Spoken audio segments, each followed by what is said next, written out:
Hi, welcome to Paisley Valley Crafts, where the word paper is a verb.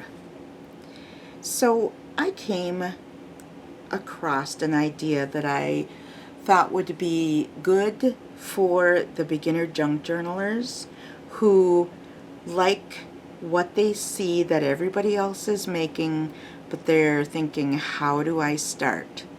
So the way that I learned is to disassemble some things, and I hope that makes sense. Once we go through the kit, I'll kind of show you what I mean. But this is a kit that you are going to be able to create these fabric covered journals. Now this fabric journal has a 2-inch spine. It has 3 signatures, and each signature has 10 pages in it. It also is going to have, let me get that over there, it's going to also have an eyelet on the front, the spine, where you can hang a tassel. So let's get into actually the kit itself. Before I do that, I want to show you what you are going to have in order to complete the kit. Of course, you're going to have a pair of scissors. If you decide that you want to try sewing in signatures rather than have me sew them in and create them as part of the kit, you'll need craft needles, and I'll explain why in a bit. You're going to need an Elmer glue. You can use Elmer glue in the liquid. I like the paste just because I feel like it smears more evenly. And then you're gonna need a tube of Fabrifix, and this I got at Walmart, I think around $4.95. So let's kind of get to the kit itself.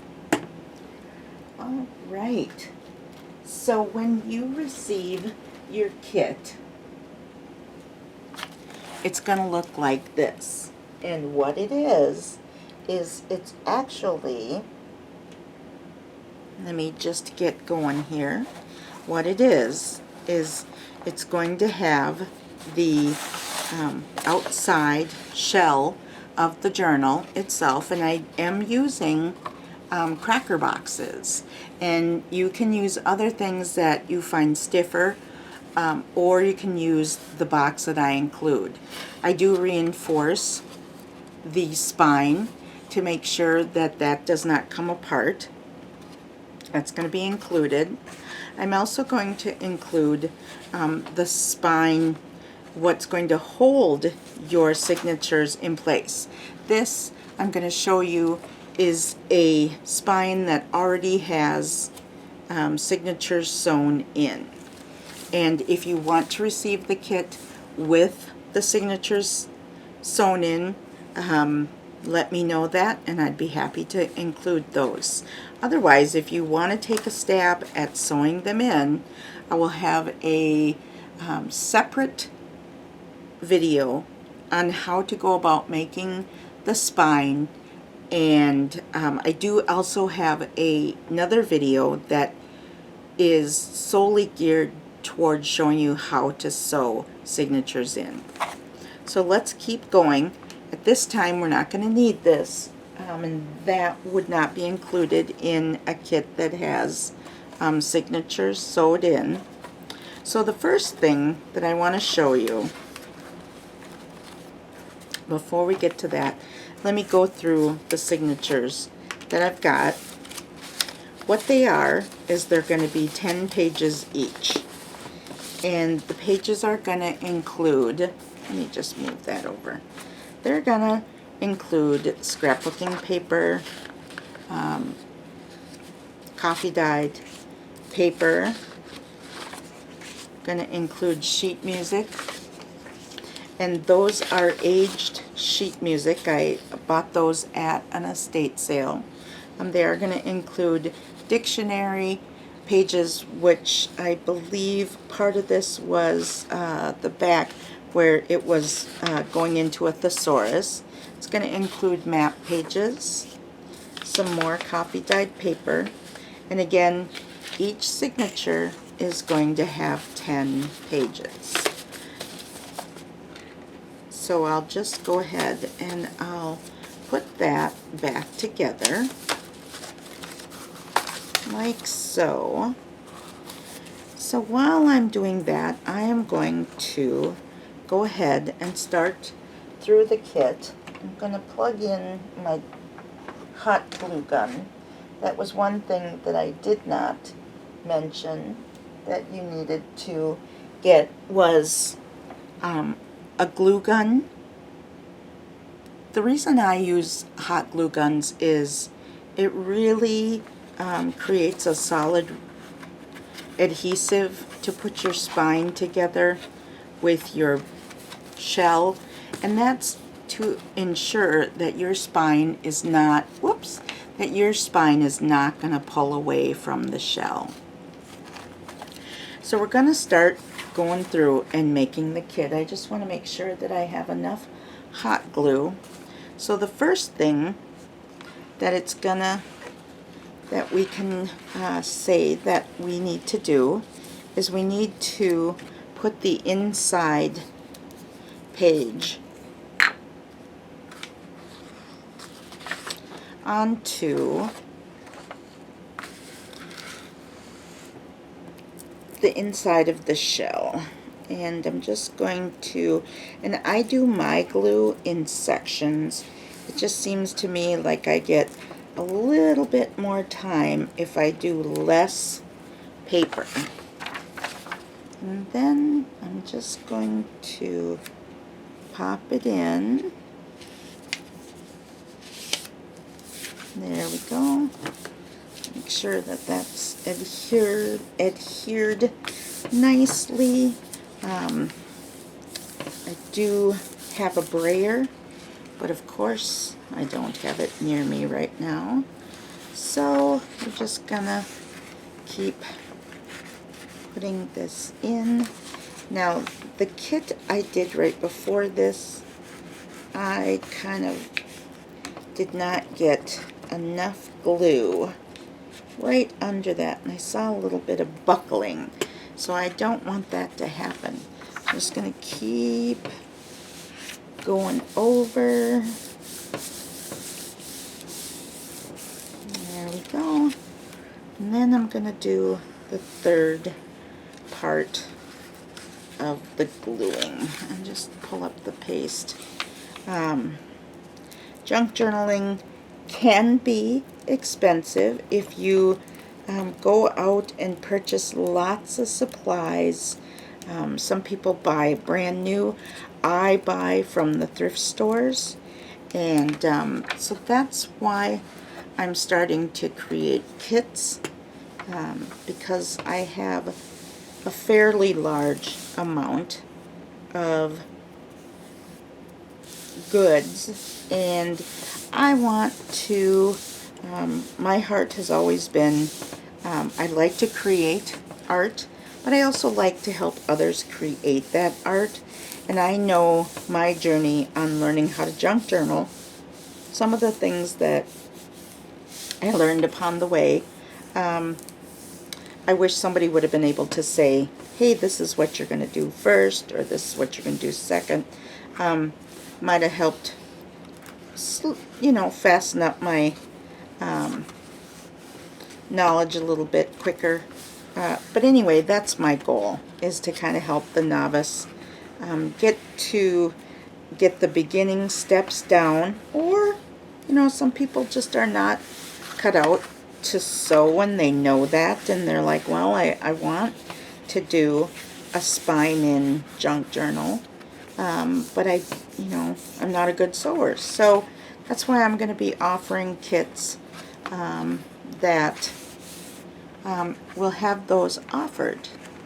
So now that I have that glued in really nicely, I'm going to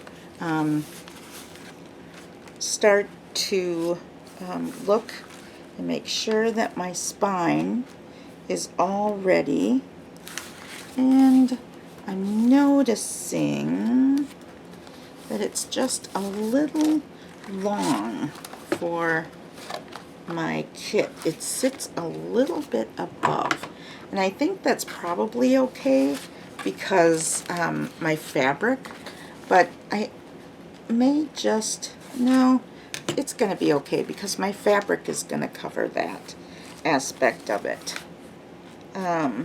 Alright, so as I'm waiting for my glue to heat up, I'm just going to show you real quick this grid on my spine.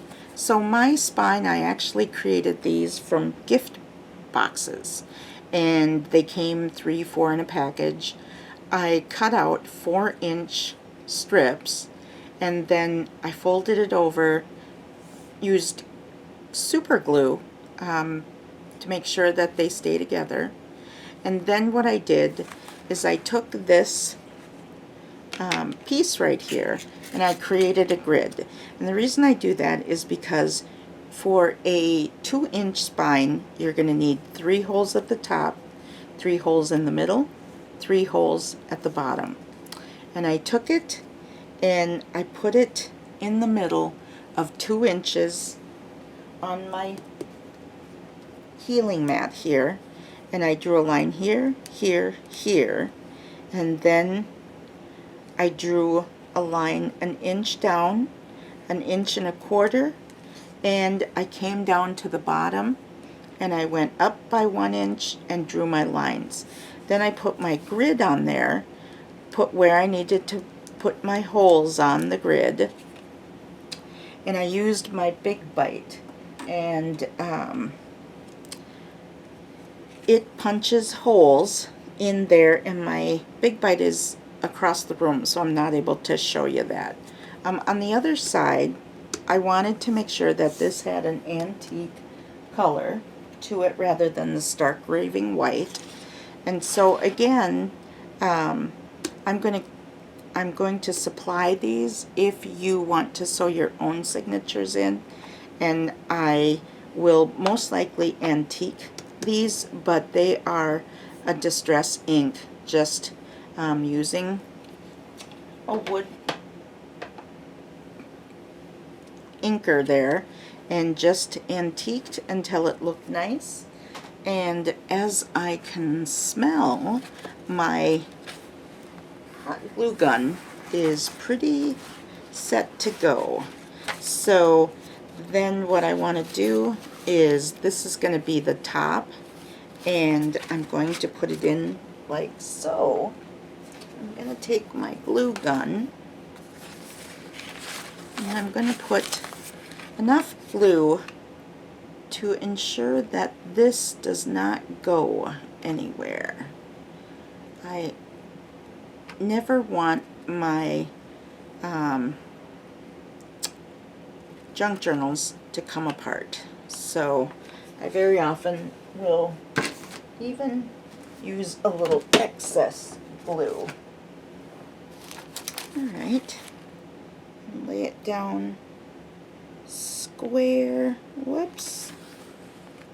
There we go. Just move it over a little bit, and then make sure that it is down, pushing on all the areas that I kind of put the glue in.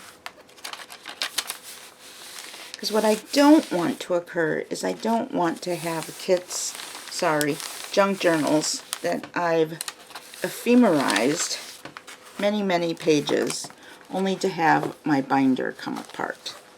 So there it is, and now it so far is 3/4 of the way done. It has, again, 3 signatures. They each have 10 pages each, and so if I count that correctly, I believe that is going to be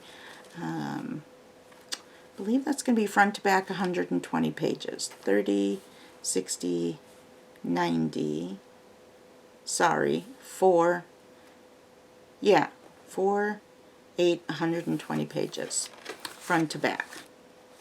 Alright, it's a little late here in my town, and so my math is not 100%.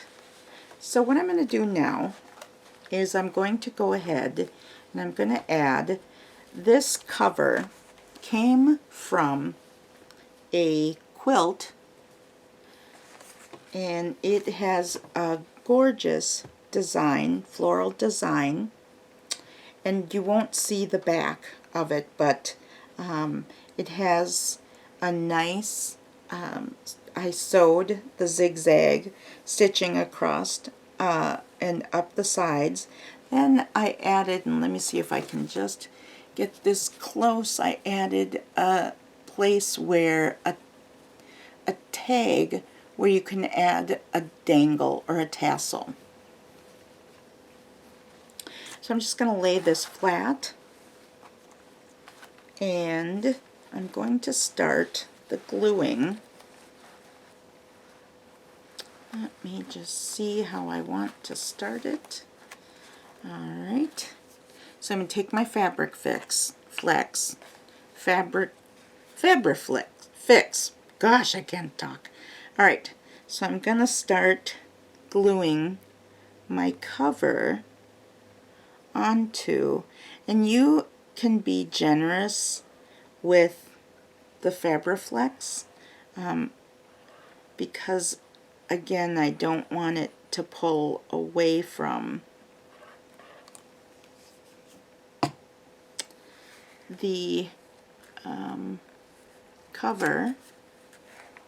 So what I'm going to do is I'm going to push down, making sure that the fabric is making contact with the, and this is how I do it. I open the journal up, flatten it out, and then I just like to make sure that I have good contact between the journal and the fabric so that that glue can adhere. And I have found that Fabrifix really adheres fabric to most any surface and does such a really nice job. And I'm just going to get rid of that as well. So then I'm going to do my next section. And I made, as you can see, I was a little generous with the size of the fabric, just so that if you have pages that seem like they're a little bit bigger, or like my binding was a little bit bigger, I didn't just, you don't have to worry about that the fabric won't be enough to cover the journal. So again, I'm just pushing down, making sure there's nice contact there.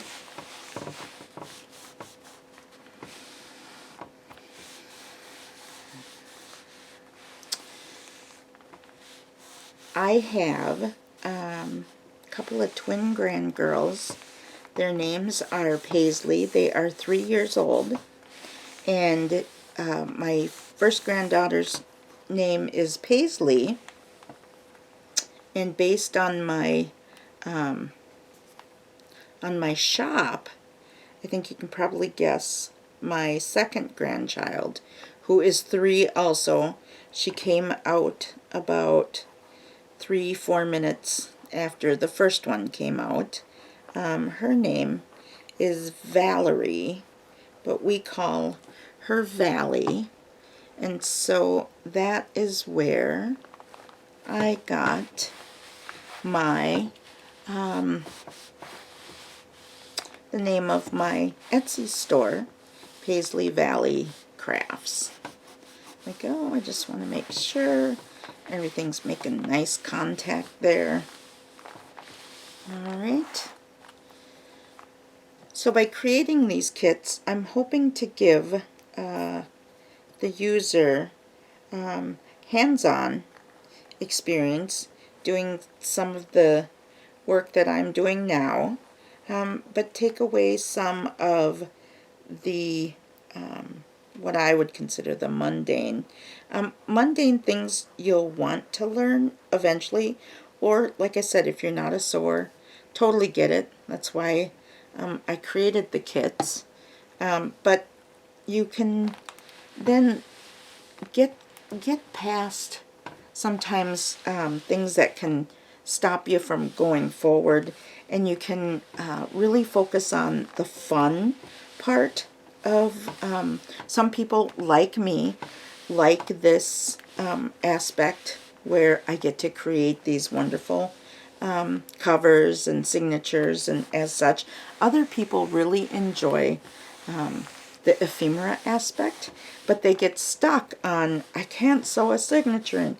So I try to take that out of the equation and just keep a junk journaler moving. So I'm just going to give that a minute to settle. There we go. Just wanting to make sure that everything is adhered nicely. So when I pull it up, I now have an almost completed junk journal. Okay, one area I did forget, and I can't believe that I forgot it, but I will include it into the journal, which is a ribbon that I meant to glue, and I will include it so that you can but I meant to glue it in underneath the fabric. So this, when you get done ephemerizing this, it may gator a little bit, and so the kit that you would receive, you can glue this ribbon in underneath the fabric, and then it will be there. So the final step of this particular junk journal is that I will also include the makings to have a dangle or tassel. I believe the correct terminology is tassel. But I will include all the ingredients to make the tassel, and there is a video showing how to make this particular tassel. It will include all the fiber, it will include the D-clamp, and then it will also include the beaded charms that I have put on this. Let me just see if I can get that up. It has a bead and a snowflake. All the charms are going to be different though, but it will include 2 or 3 beaded charms that you can tie on. I did put this tag here so that you can have a dangle, and there you have a completed journal, and then you have created over 45–55% of the journal. You can then open it up and you can add ephemera. You can start creating memories, putting pictures in, journaling, pockets, belly bands, anything that you want to add to it.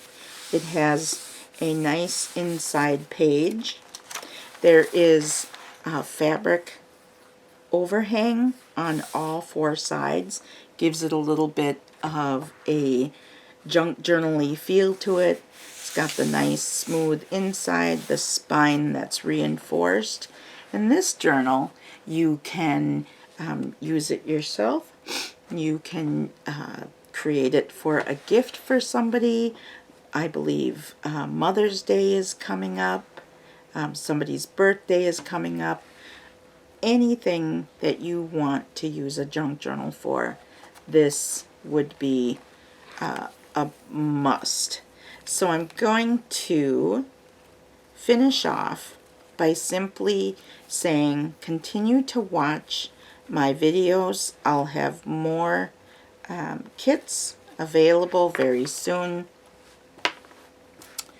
and I hope that you enjoy junk journaling as much as I do, as well as junk journal kits. I will also have signatures cut out and 3-hole punch with my Big Shot, but those are the different kinds of things that I will have offered. So again, I hope you enjoy junk journaling as much as I do.